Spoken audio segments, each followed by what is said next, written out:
Hello, my fellow fans of the small. I'm Laura Blair, and this is Tiny Worlds, Big Stories. Here we celebrate the artists who craft small-scale magic, miniature makers, diorama dreamers, and dollhouse designers, and uncover the stories and creativity that bring these tiny worlds to life. Whether you build tiny scenes or simply love them, welcome. Today, we're talking to Rachael, the creative heart behind PDXDinorama on Instagram and the Sidewalk Joy movement. She builds tiny worlds that create very big connection. And what started as some dinosaurs hot glued to a fence during toddler nap overlap has grown into a citywide and now worldwide network of miniature exchanges, mug swaps, and micro galleries. But the real story isn't just the woodworking or the giant mug-shaped exchange. It's her why. As a child who moved every 3 years, Rachael became deeply aware of how fleeting connection can be. That early sensitivity to time shaped her into someone who now intentionally creates moments of surprise belonging to strangers walking down the street and her neighborhood. She studied neuroscience, worked in marketing, ran a photography business.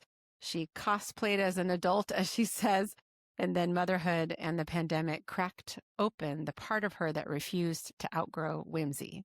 Now there are hundreds of joy spots on the official Sidewalk Joy map and nearly 800 worldwide. Rachael isn't just installing miniatures. She's engineering delight. She's modeling trust. She's proving that in heavy times, joy is something we can build by hand. Good morning, Rachael. How are you?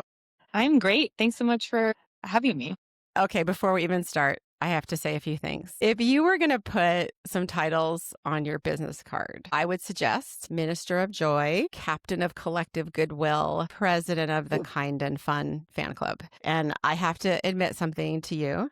To make a confession, sometimes when I look at your account, I cry, and I'm a mushy, sensitive person. Everyone knows that about me. But the reason why is because, especially in these times we're living in, people who seek whimsy and joy and then share it with everybody else, and who are creative and doers, like you don't hesitate, you step in and you do it. We need that so much right now. And I just want, before we even start, I just want to say thank you. Well, thank you. I feel like sometimes I tell people these projects I do feel like a love letter from me to the community, and the way they're received and reflected back feel like a love letter from the community to me. So I get so much joy out of, sharing these ideas out in the world and hearing how they impact people and what other ideas they spark in others as well. Yeah, that's the gift, is it keeps on giving. Long after you start something, it trickles out. So I want to know about little Rachael. Tell me about were you into tiny things? What were you into when you were little? I'm guessing you're creative. Yeah, I was very much into tiny things. I will say I'm very much into missized things. I think tiny things are a little bit easier to come across, but I also love when I come across one of those giant like Adirondack chairs by the beach. Or I used to live in a place that had one of those. It had a store that sold sandals, and they had an oversized sandal where even the thread stitching the sandal was oversized, and the detail, it gets me. So I think I always like something that just takes me out of the moment a little bit. And I think missized things do that. So I'm just absolutely enamored with tiny things, big things, all of the above. So I was 100% seeking that out as a child. I think my parents are both creative, whether or not they'll admit it. And they gave me a lot of leeway to be creative and be bored. We didn't really have a TV at my mom's house growing up, and we lived in the mountains for a good portion. So she kind of just turned us outside, and my brother and I would go and, make up games, and everything had to become something, right? Like the stick becomes a special weapon, or, all that kind of stuff. I think, normal childhood stuff. Because I had just like all this extra time and space for it, I would create worlds. Like I would take an old cardboard box my mom would give me and a chunk of Sculpey and just make little, people and beds and a whole tiny world, and that could entertain me for, months on end. And I think I was also always very interested in the passage of time and who we are and how we connect in the world. I moved a lot growing up. We moved every 3 years. And that was really hard for me as a person who was very social, and I would connect with people, and then we'd move. And it was just harder to keep in touch back then too. I was little and there was no social media or anything. So when I left a place, sometimes that was kind of goodbye forever to these people I had met. Yeah, it's weird.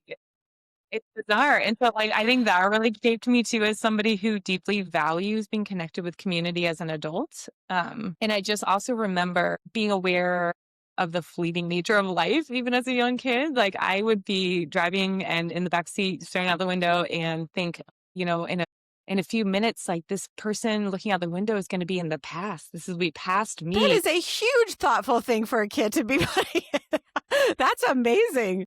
I think of that all right in my kiddos. It's been interesting to have that flipped on me, now. But like, yeah, just like I feel like I was born to this. And I really realized it now as I have one of my kiddos particularly very interested in the passage of time and our like fleeting life as well, that I'm like, okay, like that was me as a kid too. So that's just been kind of my thoughts a lot too, is I have an intense desire to be connected with community. And I also really want to kind of help take people out of some of the heaviness and the roteness of life, to just like remind us all that we're here, that we're alive, what's important, kind of things. And I think with everything so heavy right now, like we really could use that a lot. Oh, yes. I mean, you never could have even foreseen how heavy it was going to be at this point. So I'm so glad Oh you no. started when you did, because we certainly needed it. So Yeah. so up to this point, so before Sidewalk Joy and doing your diorama and everything, what were you doing before? Did you have a 9 to 5? Like, what was your life like?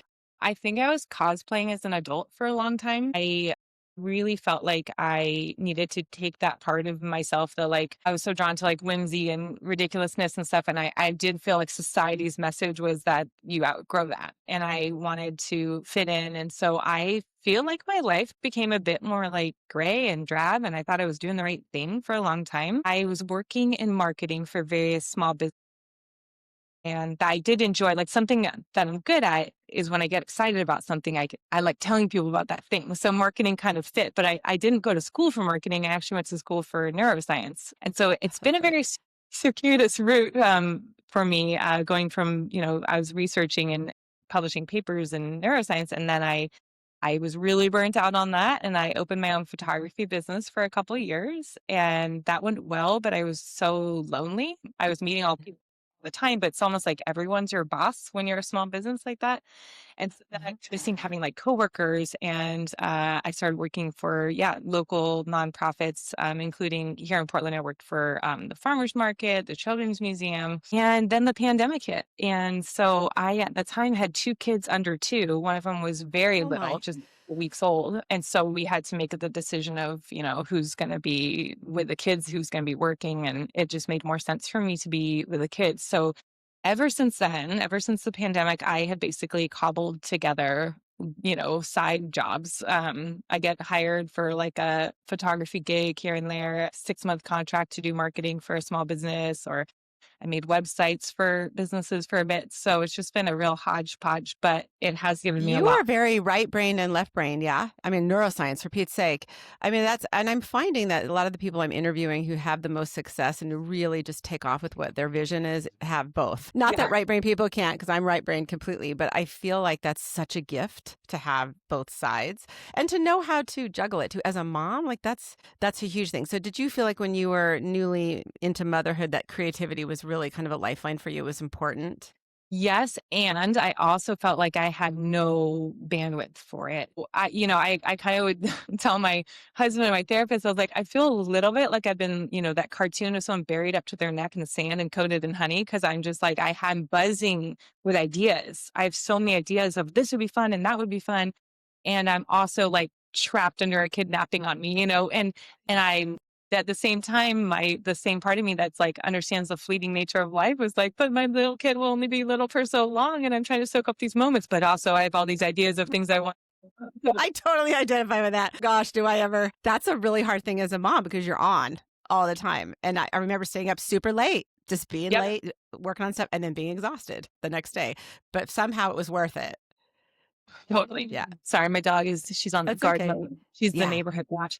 But yeah, I felt very much like I wanted to do all these things, and I also wanted to like soak in time with my kids, and I also needed to just like, do maintenance stuff, like take a shower. And I just felt torn in so many different ways. And so what was really helpful for me, what helped me crack the code, and number one, my kid's getting a little bit older. By the time my youngest was a little over 1 and my other kiddo, around 3, I felt like we could start doing stuff, and they weren't on the brink of choking on something at any given moment. And I started incorporating them into my creativity. So that was a real game changer for me. One of the things I really wanted to do was just get out of the house more and explore my city and that kind of thing. And so we started a urban explorers club with just the three of us to start. Well, four of us, I guess, counting my husband, but he was unable to join most of the adventures. But we made little badges. I had them come up with a, code name.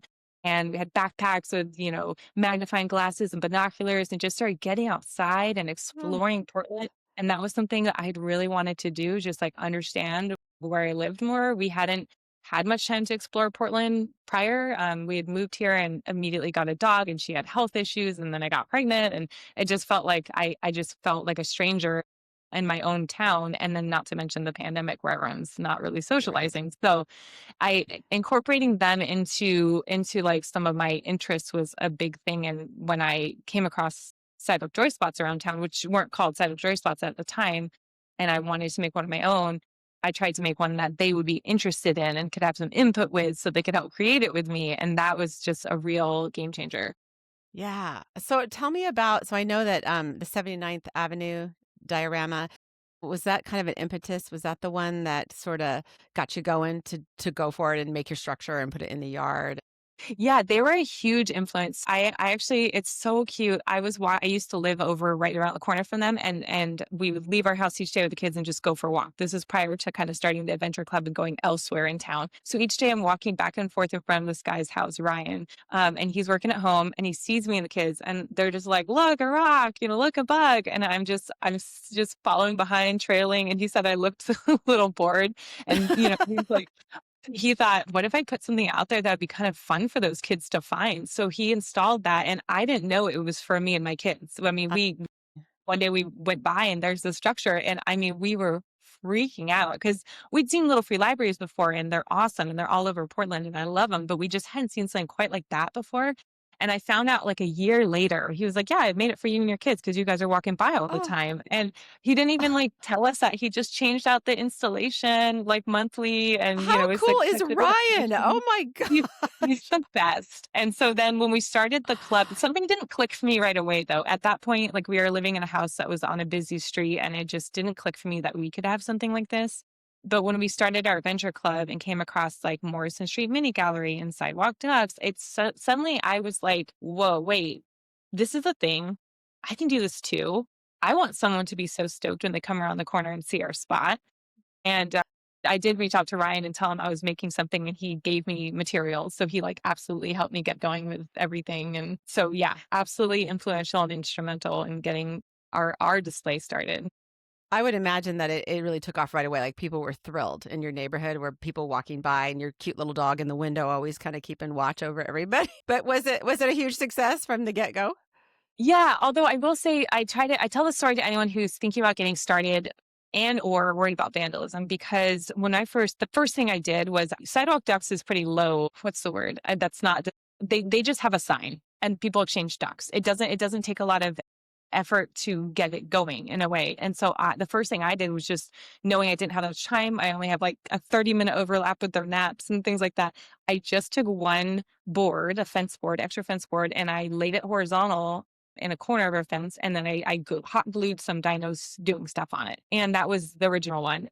It was I mean, took me all of 20 minutes tops. And my kids were absolutely thrilled. Neighbors stopped by. They were really Coolest excited. mom on the block. Well, it's just perfect. Like in retrospect, it's I mean, truly like a 20-minute thing at most. But then as you can imagine, a few days later, some of the diamonds start going missing.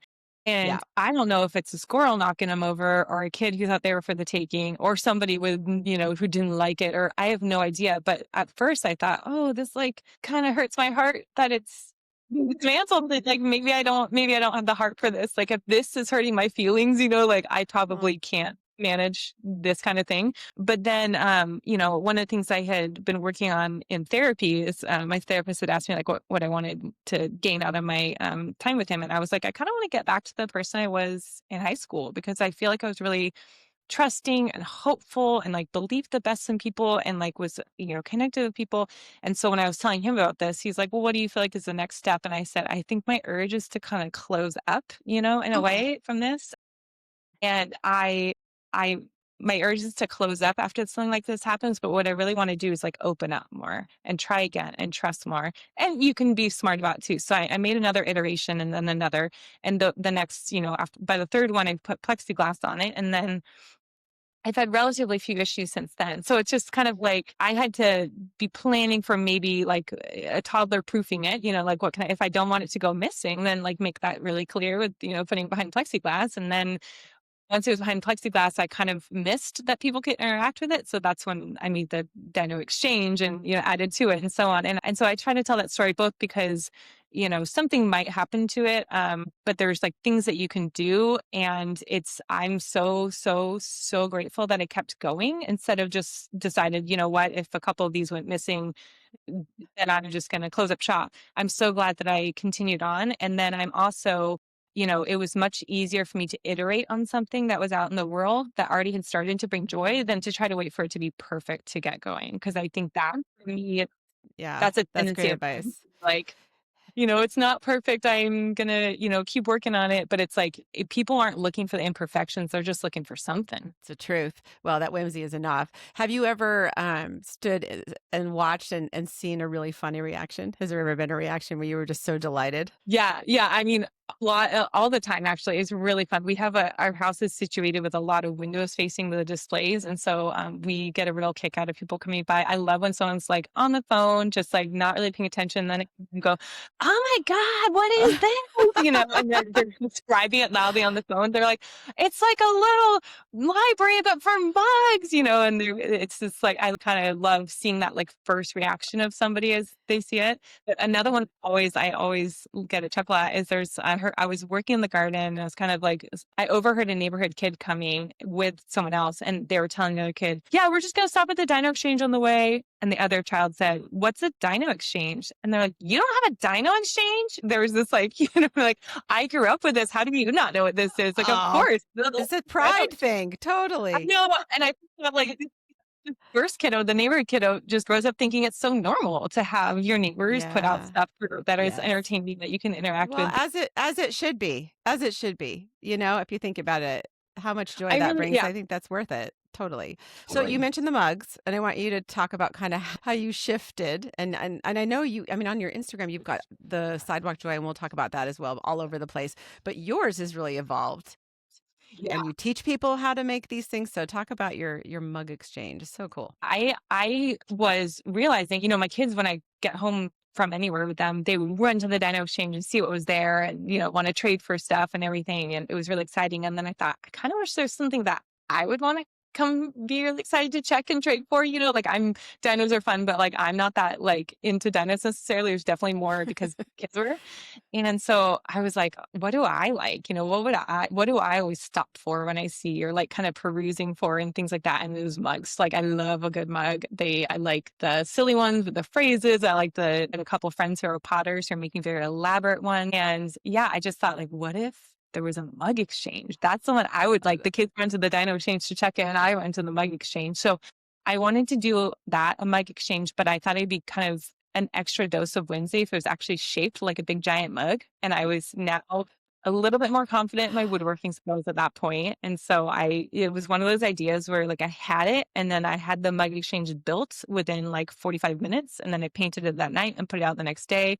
And my husband was just like, what is this? Like surprise. And it has a steam at the top. And I know. It's just a work of art. I mean, do you have people at that all the time? People stop by all the yes, time. I think that's the most popular thing now. Like, people were excited about the dinos and stuff like that, but the mugs is really like I see people pull up in their car or bike over and they go right to the mugs, trade a mug, and then move on. Like sometimes they go visit the other stuff around, but a lot of times that's like the main destination for people. And Well, if I had a visitor, I would say, well, you don't have a mug exchange in your neighborhood? Come on over here. I know, That's I know. You don't? Come on. I love it. And we're That's working to great. change that. And they're getting. I shared the plans for it online for free, and people have been making their own versions of them. And they've been popping up all over, and it's just been the greatest joy for me to like wake up and see someone joining the map with another mug exchange in like a completely different place. Do you It's teach a been class in person? for it? Did Yeah, you I teach a did. workshop? I did. I've done a couple. I do them in my garage, so I'm a little bit weather dependent. Like I try to host them in the like late spring, early summer, and then again in the like early fall, late summer, so it's not too boiling hot or Hmm. soggy rain. Um, but I might expand and go somewhere that has more space too. But what I do for those is I pre-cut the materials because I don't have the liability insurance to let people use my saw.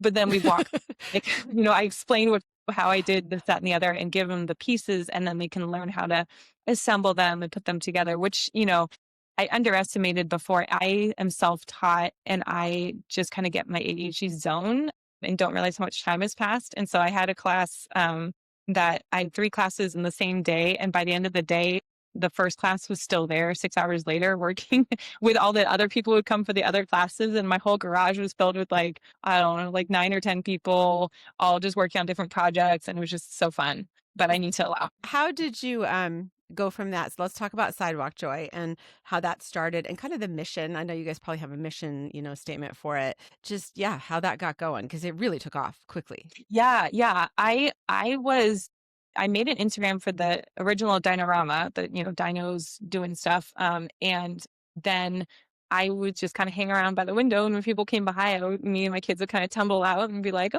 like if you like this, you might also like this, toy car library that's in town, or this little cute gallery." And people would always ask, like, "Oh yeah, where is that at?" And so I'd dig it up on my phone and find the cross streets for it, and then I started sharing about these spaces on my Instagram because I was like, that's a better way to go. Like I should post about them there, and then people will know where the cross streets are, a little bit about them and that kind of thing. And it also gave me a really good excuse to fulfill the other half of the reason I made this exchange in the first place. I made it part to add some whimsy to my own neighborhood and like brighten someone's day. And also because I really wanted to get to know the people who had made the other spots in town. I Mm. was so curious about like, what was their thought process? Like, how did you come up with the concept of a duck library? Like, why are you doing this? And so it gave me a really good excuse to get to interview them. I have something funky in my yard. I want to feature you on this Instagram. And so that was starting to take off where people were enjoying reading about the other spots around town. And then someone suggested that a map be made for them, like a biking or walking map. And I had just connected recently with someone who has a free little art gallery in their yard named Grant Brady. He has something called PDX Flag. And so he and I saw that comment, and we hadn't yet even met before. And we're like, let's do it. Let's make the map. And so we got together and kind of coordinated and went around and interviewed people and took photos and made the first version of the map. And I was just kind of expecting it to be like a very niche, a couple people like it. It'll just be this like living resource kind of thing. And we were both blown away by the popularity of it. At first, it only had 24 spots on it, but it both helped us find spots we hadn't even heard about that were already existing and inspired other spots. And suddenly it grew. The Portland one grew. And currently it's at, I think we're at 178 spots on the map. So growing from, 24 years ago to that. And over 65 of those have been made since then. Like it's Wow. truly, So you inspired a yeah, movement. It was a movement for sure. And Portland's the best city for it in the whole entire world. it's so great. Shout out Yeah. to Seattle because they have a ton too. I feel like this almost like started, simultaneously in both areas. It feels like those are like the hot spots. And I also shout out Buffalo, New York, because they saw what we were doing, and somebody, my friend who goes by Buffalo Pothole Bandit, was like, I want this here. And in a span of I don't know, like what was it, 4 or 5 months, they created or conscripted people to create 8 or 9 Sidewalk Joy spots in their town. And so they were like Wow. one of the fastest growing like Sidewalk Joy like hubs because this one person was like, I need this here and I need a lot of it right now. So it can totally be done. But yeah, the worldwide map I started because I kept hearing both someone say, I have something like this in my town, or I wish there was something like this in my town. Do you know if there is anything? Or I actually just made something inspired by one of the spots I saw in Portland. And when I kept hearing those kind of sentiments over and over again, I realized there was like such a need for the worldwide version of it. There are like maps for people. There's a map for free little art galleries specifically, and then of course there's little free library, the organization that tracks Hmm. the book ones and things like that. But I kind of wanted to make a map that was like all the alternative, spots, like all that, not necessarily just book libraries, all the others, alternative swaps or wishing trees or like art installations that change out daily or monthly, that kind of things. That I launched that map, and that one is approaching 800 spots, Oh which my. is pretty Okay, fun. so did the Kelly Clarkson thing have anything to do with that too? Because that was a huge boon to what you guys are doing. That was very cool. I couldn't think of a cooler Yes, host to talk I about know. it either. So talk about that experience. That was just so neat. That was wild. I honestly, when her producer reached out, I was like, "This has got to be a scam," because like as yeah, her producer reached out on TikTok. I thought for sure this is a scam, but they were not asking me for any info. They just asked me to set up a time to chat. And when I realized it was real, I like just about lost my mind.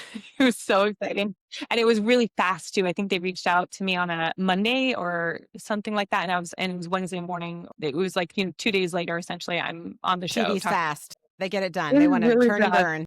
Yeah, yeah. And so that was just so surreal, such a surreal experience to get to go on the show and talk to her. And it absolutely has shown a huge light on the movement. I can't quite watch it back because I was trying to fit so much information. I realized later, like part of the thing is they say, please, please, please look at your camera, not the host on the screen. So I couldn't see all the times where she's taking a breath to like say something, and I'm just steamrolling over her because I'm looking at the like actual camera on my computer and just trying not to like breathe so that I can get all the information out, because I just wanted to like tell everyone everything, and there's such a limited time. Did you see an explosion of more galleries after that? Did people pick it Yeah, up? I think there's been like three really big peaks for me of like seeing like a real tangible outcome. One of them was Kelly Clarkson show. There was like such an interest in mug exchanges after that. And so I've seen so many pop up. And then just, people found me in general and were able to like then see other things that they could make. So that was a huge help. And then I got to go on OPB, which then got aired on NPR. That was a great story. And I saw a huge uptick, and that one just like all of a sudden I'm hearing from people like across the world of I already made this. So Kelly Clarkson one I feel like inspired a lot of people to make one. The NPR feature helped me find a lot of people who already had a spot that just didn't know about Mhm. the map. And then I have a friend, John, the Happy Urbanist, and he did a feature on Sidewalk Joy at the end of last year, and that I feel like was another huge explosion just because the people who are in his audience are so interested in how to like come together as a community, support and grow as a community. And that was like one of the biggest. So those are like the three peaks of all of a sudden I get like this like wave of people joining the map, either creating spaces or telling me about one that exists. So that last year is like a huge round of growth for the map. Do you feel like these people are very like-minded? Like when you've met them and talked to them, do you find these are your people? Oh, 100%. Yeah, and that's the thing too. I feel like this world is so harmonious. People are so excited to just bring joy to their community. Like I've had people say, "I really want to make a blah blah blah," but I'm worried I'm copying somebody, and I'm like, "No, So thoughtful.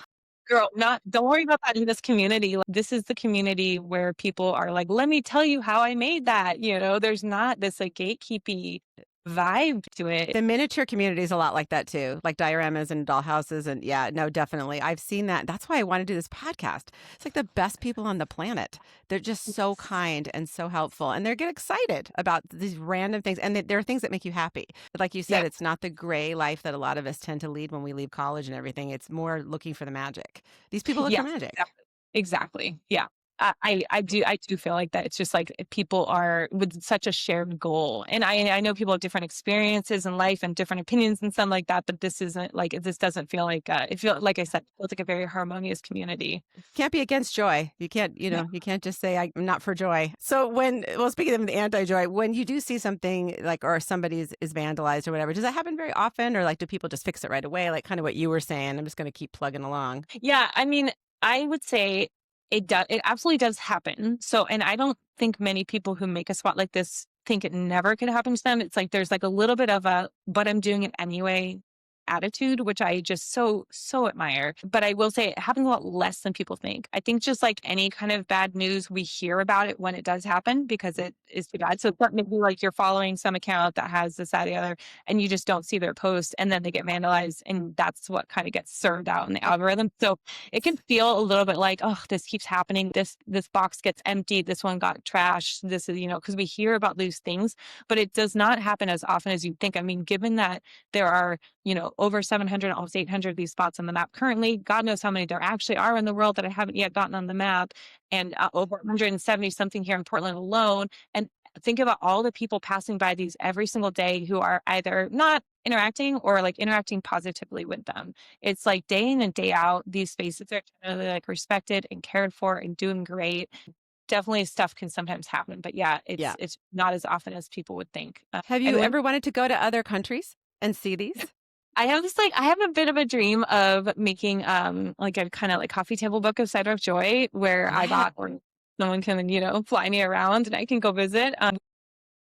It just blows my mind. And there's a bunch of them coming to Australia. Yeah, it would just be really You neat. are a photographer. I mean, Yeah. you could totally do both. You could, capture it and also write about it, because I would imagine you're a pretty good writer too, as I've seen from your account. You're from the heart. Oh, I think that's a great goal. I think you should do it. I vote yes. It's kind of like I have like a little internal vision board in my head that I want to, make real life. But one of them would be, kind of putting myself out there and looking for a way to make that happen. Because there's also like just so many even here in America that I would like to go visit too. I would be the dream of my life to go see Tiny Art Show in person, and the Shrek box I'm so interested in. And there's the Little Free Cinema up in Vancouver, British Columbia. That one kills me. That slays me. Oh my gosh, I just want to go up there. And then there's the little gallery in Provo. Have you seen her little tiny gallery? Yeah. It's like on the street, on the ground level. That's Tiny Art Show. That's Tiny Art Show. Sorry, that's Tiny Art Show. She's evolved a lot. Every time I post the little snacks that they have, or the little tiny newspaper stand next to it, I just lose. Need to go. I have a pilgrimage. My thing is I want to go to miniature museums all over the world, and there are 47 of them, and they're on all different continents, and I really want to make it a goal. I want to do it because I'm so obsessed. I want to see what all these people are making.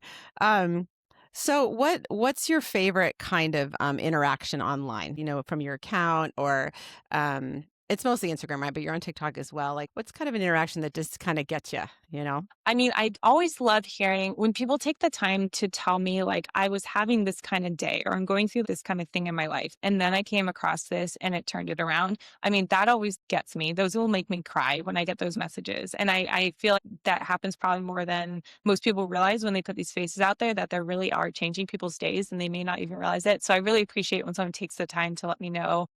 I've got a kid who's got a lifelong illness and we're all suffering, and it's been a horrible year for us. And then we came across this, that, the other, and it has brightened his spirits. And now it's like a family outing for me. I mean, I'm a puddle, that one gets me.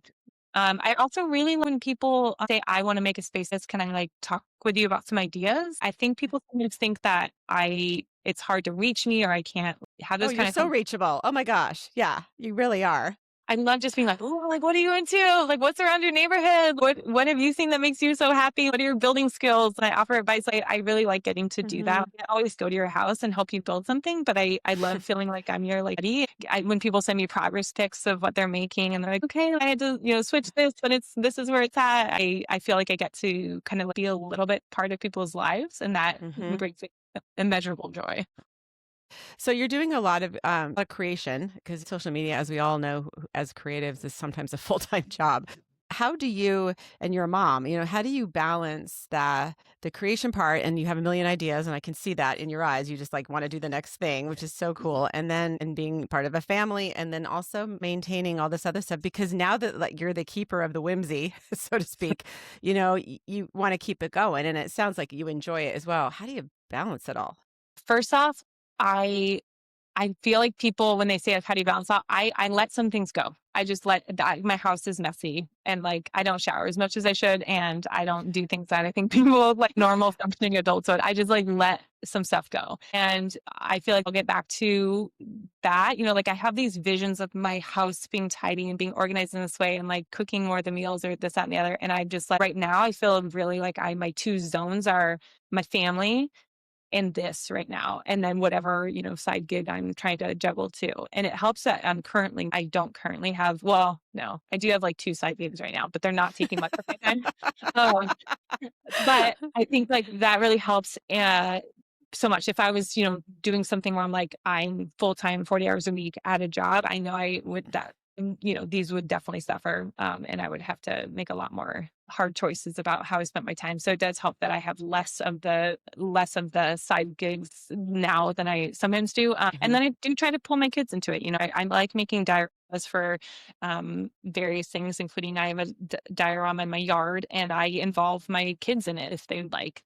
They often Talk about that. Your diorama. I forgot about that little guy. Talk about that one. I love that one. I got to have a show at Morrison Street Mini Gallery twice now, and it like made my year just like thinking about, ooh, what scene would I do? So Morrison Street Mini Gallery is basically like a little free library that they just keep it locked, and once a month they have a new scene by a local artist, miniature, obviously, and it is just so delightful. I've gotten to know so many like cool artists in town through seeing their work there, and I applied to be one of the artists a few years ago and got chosen. And then I got to do it again next year. And it brought me so much joy planning out the scene, and the day of the install comes and you put it out and you kind of get to hear about what people think. And then when I took it down each time, I was so sad. And I thought like, my husband asked what I wanted for my birthday a few years ago. And I said, I want one entire day to create, and I want to make a diorama in our yard. So that was morning till I woke up, and I spent an entire day creating a little scene, and then I got to install it that day, and it was just a delight of my life. And so since then, I try to change out that scene once a month. And my goal is to kind of get maybe like 4 new scenes a year, maybe 5, and then sub back in some of the scenes from before. So I have a couple that are wintry themed, and I'm adding to that repository, and then a couple more, for different seasons and times. And so I had this dream that I can almost change it out every 2 weeks with a different scene. And some of them will be new, and some will be like scenes someone hasn't seen in a year and things like that. But have you ever had a crowd in your yard? Like a bunch of people all standing there? Yeah, I have. There's a couple fun things that happen. We have Pedalpalooza here in Portland, where we have basically 3 months of bike rides hosted by anyone who wants to host one with different themes. And there's always a couple of Sidewalk Joy ones recently, and they sometimes the whole crowd will come by here, and that is like so fun. One of them came by.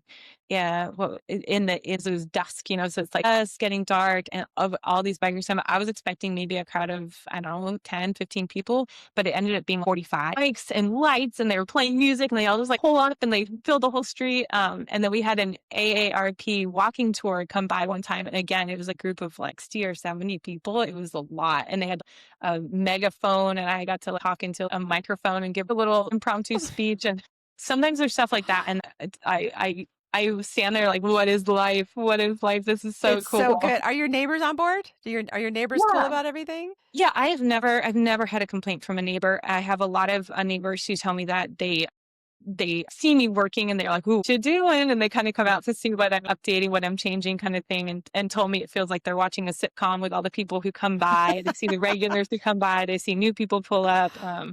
Things like that. So there's some neighbors that I haven't talked too much about it, and I hope they like it. And then there's a lot of neighbors who said nice things, but I haven't had anyone say they don't like it. And I think, this is very placemaking. I can imagine a concern would be if a place like this draws crowds that cause problems with parking, or it draws people who are up to no good, kind of thing. And this is kind of the opposite of that. I feel safer here now, knowing that there's less likely somebody going to be damaging my stuff or other people's stuff, because there's just more people coming by. It's more of a public area now in a way. Everybody's a steward of your art right now. I mean, I would imagine your neighbors are pretty protective of it too, if they're out and about. I mean, I think people take ownership in a community when someone's doing something cool. You want to be part of it. That's at least. When people ask me like, what if my box gets cleaned out if everyone takes something in? I try to say, it's really not, you're not running a free shop. It's not your job. Like if it's going to work, it's going to work. And most of the time it'll work. And the way it works is because people have a buy-in to it. It'll feel like your neighborhood puzzle library. It's going to feel like your neighborhood's free little art gallery. It shouldn't feel like you're putting things out and people take them and you're the free store, So I think that people underestimate how much their community can and will step up. I have a super nice person who once a year brings me a big garbage bag or tote filled with dinos because he just wants Oh, to make sure they're never out, and I it's so nice. And I also don't often have people empty out the dinorama. So what I get to do is just kind of fill it up every, like really overflow it and stuff with this generous gift. But what's people your space like? Do you hold all this stuff in one place in your home or your garage or? I have a little like breakfast hutch kind of thing, and the top two drawers, instead of being for silverware, are left for me restocking things. I do have people say, like, "Doesn't this cost a lot to restock?" And I am going to do a reel on that soon because I think it's interesting. It costs me a lot of time. It doesn't cost me a lot of money. If I'm running low on things like mugs or pins or pencils or something, there's a local thrift store near me that I can absolutely go and get Mm. some funky and fun mugs from. But I don't really need to do that. They almost always sometimes we dwindle down to 2 mugs, and then I'll suddenly have 14. So if they're, worried about them blowing off the fence in the wind or something, I'll bring in a couple and then put it back out. And it just is like a feedback loop that it fills itself up is what I'm trying to say. But yeah, I have a few extra mugs stored in my garage. I have those 2 drawers that have things like pamphlets and zines about bees for my bee stop. But most of the stuff I put out, I have a tiny trinket swap, the hedgehog exchange, tiny books. They're all little, so they don't take up that much space. It's really just the dinos and the bugs that take up The space. bees, we haven't talked about the bees. You I gotta know. tell us about. I always tease my husband because originally when I put up the dinorama and then I wanted to add the Dino Exchange, I was like, "Hey, what do you think about me letting a hole in the fence and letting in this Dino Exchange?" And he was like, That's fine. Do you think maybe we can kind of keep the art stuff to the corner of the yard though?" And I was like, "Yeah, no problem." And now if you go to my house,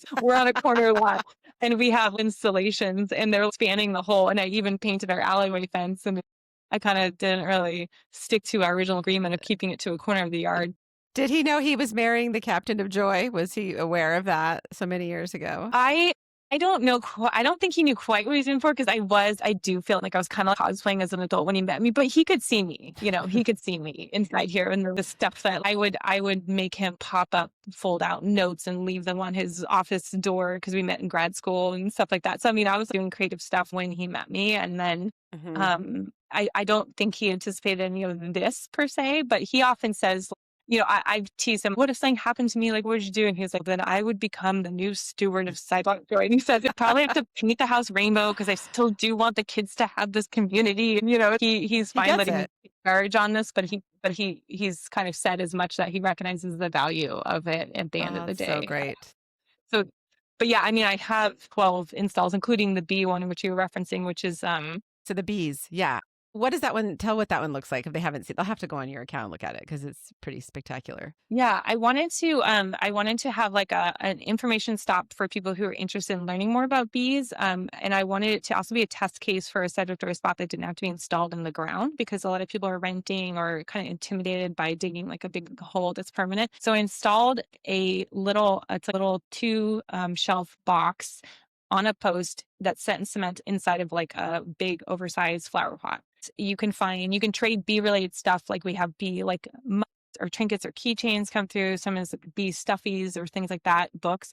But then the top part is for sharing seeds. Like I put out seeds and other people bring seeds too, any that are like pollinator friendly local seeds. So people can kind of create their own little pollinator paradise in their yard.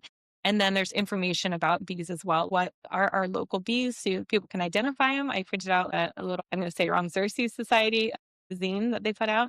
And then I also put out a zine about what to do if you find a tired bee, because I think a lot of Oh, times we see a bee that looks like it's just kind of not moving on the sidewalk. People don't know what to do. And so I want to make oh, that information available because we rescued a bee 2 summers ago that was stuck in a bucket and flightless. And my kids were like, "Oh, like, can we keep her?" And I was like, "Well, it's a wild animal. I think it's best that she's outside." But I brought her in for the night with some flowers and was trying to figure out what to do. And we took her to a local pollinator expert, and they told us, like, she's probably not welcome back at her colony because she can't fly anymore. She's kind of at the end of her life. And so if you put her out, she'll pass away in the garden, or you can, or if she's not going to be welcome back with her other bees. And so we actually, yeah. So we ended you up don't keeping think her. about that, the fact that they, yeah, that they can totally discriminate as well. Yeah, and then it's like it's like for the good of the colony, right? She's like, so just like the way things are, but my kids and my heart broke, and we adopted her and named her Harriet and kind of kept her for the rest of her life and built her a little 3-story house, and she lived in our Of house. course. Of course. Yes. And so it was really cool seeing my kids go from being like absolutely terrified of bees to like spouting information about them because of all the things we learned. And so that's why I made the bee information stop to help people know what to do to help bees at large, specific bees that they find, and also just because it was really helped us be less afraid of bees, or specifically my kids, to know more about them. Oh, that's wonderful. Do you have one particular gem on the map that just kind of blew you away when you saw it, or just gotcha in the heart? Worldwide or Portland specific?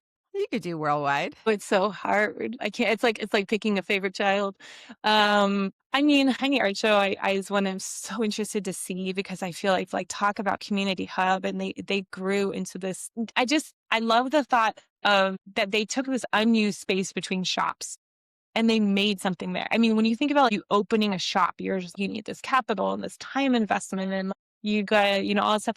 They just took this unused little gap between two shops and turned it into this absolute powerhouse of a community hub that brings so much delight to people. And it is a lot of work for them. I know they run a little gift shop that you can poke your head into in the upper story and all this stuff. I know it's not like it's super easy, but also talk about someone who just had an idea and just like, it happen. She did not give up. She did not give up, because there was a time when they didn't know where they were going to be, and I was getting emails like we might be closing, and then all of a sudden, like this whole world opened up, and they went with it, like kind of like what you do. They just did it, overnight, got going. That's what makes it so special to me. Yeah. I'm so blown away by that one. And then there's someone here in Portland who, one of the very oldest Sidewalk Joy spots, and they have a 6-hole golf course in their yard. They have a locker on site where you can call and get a number and borrow and clubs and just play around golf. And they just put it out, and they may or may not be home. You probably won't really interact with them. They just do this for the neighborhood. They had side yard they weren't using. They truly just made it into a little, it's got the AstroTurf and the windmill and or windmill, I say it wrong, and like little, statues, the 2 lions that you putt between. And the whole thing is just a miniature 6-hole golf course just for people to enjoy. And I think it's been 2012. And just inviting people into your yard like that, just inviting people to come. Every time we have out of town guests, do you want to go play around a free golf? I think that's so cool. And there just wasn't anything like that. Like I still quite don't understand like how the inspiration struck them to just turn their yard into a golf course for people. And I love them for it. Yeah, it's great. So do you have advice for anyone who they really want to, be part of this movement, so to speak, and they live like either in an apartment or they live way far out in the country where you're not near anybody and no one's going to come by? Like, what can folks like us do to kind of move the needle on this whole bringing joy and whimsy to the world? Well, so I do need to update. I have a blog that's tips for renters that kind of addresses some of this, because it's, what do you do if you don't really have a spot to put something permanently in? But I actually need to update it because I don't know if you've seen, but the trinket swap box craze is like exploding right now. Truly exploding. I think Philly Trinket Trove put up a repurposed junction box, which I hadn't even heard of before this started. Yeah, what's a junction box? I'm not 100% sure, but they sell it at all hardware stores and stuff. It's this like you put up on the pole. I think you can put wires and stuff you need in there for whatever, maybe if you're powering a pole or you are having an outdoor concert or something like that. But it's this waterproof box that you can attach to a pole, and it's got little clasps on the side to do. And this person who goes by Philly Trinket Trove put one up on a pole in Philadelphia on the kind of hub. It's not outside their house. They're a little bit more of a do first, ask permission later kind of person. So I'm a little bit more on the check with your city ordinances side, because I feel like I'm offering value for people. They just put it out there. And since then, I am not joking.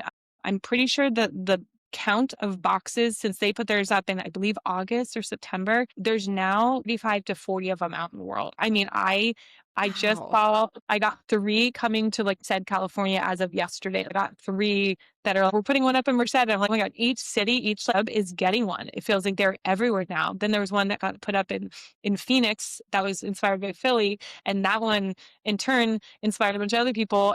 It's this movement. And so most of those trinket swap boxes don't require building. You can get this box and you can customize the inside however you want with whatever you got, baskets or hooks or whatever. 2, you don't have to put it on a post in the ground. It can go on a pole somewhere. I have heard of people getting city permission to put these up, and I have heard of people who got permission from a business to put it on some kind of pole outside their business. You can get permission for these kinds of things, but they're put up with essentially zip ties. They're not damaging anything. You can start and have one out in the world in a few days if you want, with probably under $40, and just have your own swap box. So that's a huge, like, kind of easy way to get into this world if you want to. And then if you're living far out, like you were saying, there's a couple spots that are a little bit off the beaten path. But I'd say once you build it, people will come if you're on the map, because you feel like you're out in the middle of nowhere, but all your neighbors are also out in nowhere with you too. Right. True. You're not that far for someone to drive out there if they know there's something there. So I would say still just go ahead and make it. You might not have as many visitors as if you lived on like a high thoroughfare area, but you will still have people who are going to make the trek. Maybe they're halfway between the city and you, and now there's something kind of close to them, So yeah, go ahead and build it. If you're on the map, people will come and find you. That's great advice. Okay, well, I'm feeling very motivated right now. After I get off this call, I'm going to Rachel-fy myself and get going. So how can people connect, with you, and just tell us where, all the places to find you and your blog and all the good stuff? Yeah. So if you go to sidewalkjoy.com, that will take you to my website. It'll let you choose if you want to kind of more specifically go on the Portland Sidewalk Joy map versus like the worldwide one. And then there's, contact forms there. My email is just PDXDinorama@gmail.com. And I'm PDXDinorama like on everything else, TikTok, YouTube, and Facebook, but I'm mostly on Instagram. If you want a message to get to me, a message on Instagram is the most likely way to reach me. And I am pretty, ADHD spacey. So if you send me a message and you don't hear back, I promise I'm not trying to ignore people. I sometimes just see your message and think, oh, cool. And then I mark it as unread because I'm in the middle of something else and I shouldn't have been checking my first place. And then I get that too. Fall down in my inbox. Don't hesitate if you're waiting for a response from me to try again. I do get a lot of messages sometimes, but not some days I don't get that many at all. Like I do try to get back to everybody in a somewhat timely manner. So yeah, don't hesitate. And then of course, send me an email too is another way to get hold of me. And your links are on there for the OPB piece and the Kelly Clarkson. Totally worth listening to that and watching her, because you could tell the delight on her face. I mean, she seems like somebody that if she was out in the wild, she'd probably have a Sidewalk Joy situation going too. She's a pretty cool lady. Okay, so I have one last question for you. And all the things you said will be in the show notes. And also, if you're listening to this on Apple Podcasts or Spotify, please go to the YouTube channel, because there are going to be a ton of images from, all the things we've been talking about, and it's fun to see them as you hear her talk about them. All right, so here's my last question. What did little Rachael love as a child that grown-up Rachael gets to honor through this work? This is so random, but I remember seeing signs up on, all these, there's speed limit signs and all these kind of boring ones. And then there was there are neighborhood watch signs. And now as an adult, it's funny that that's what caught my eye, but there was a little picture on them, right, of an eye or something.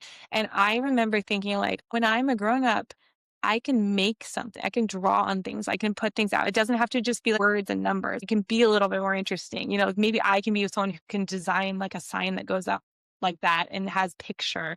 Around that same time, my school rebuilt a little arch for kids that they could crawl through and let everyone bring in something to push into the wet cement, like a marble or a toy or something like that. Wow. And it was mind-blowing to me that something I did got to stay there, got to be permanent.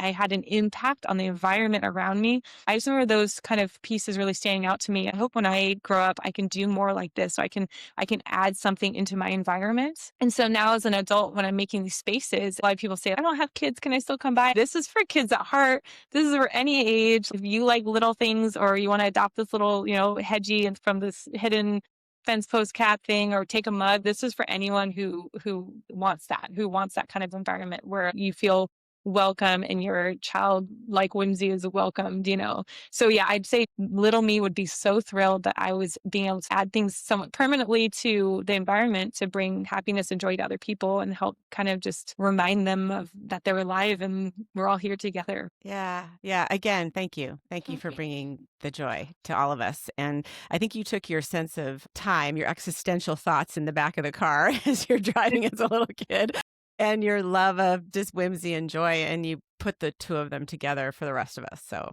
thank you so much. This was so delightful getting to know you and talking to you. And I hope people feel inspired. I hope they, all these more, all the spots start popping up all over the place to remind us of the little things, to remind us of being human and that we're all in this together.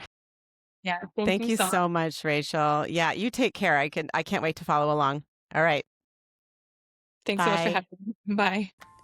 If you loved this episode, make sure you're subscribed on Apple or Spotify podcasts or the YouTube channel so you don't miss the stories and wisdom these incredible artists share.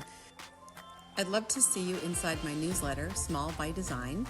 On YouTube, just tap the link in the description. On Apple Podcasts, scroll to the bottom of the show notes. You can follow along on Instagram at Laura Blair Art Studio for my art and at Tiny Worlds Big Stories for podcast updates.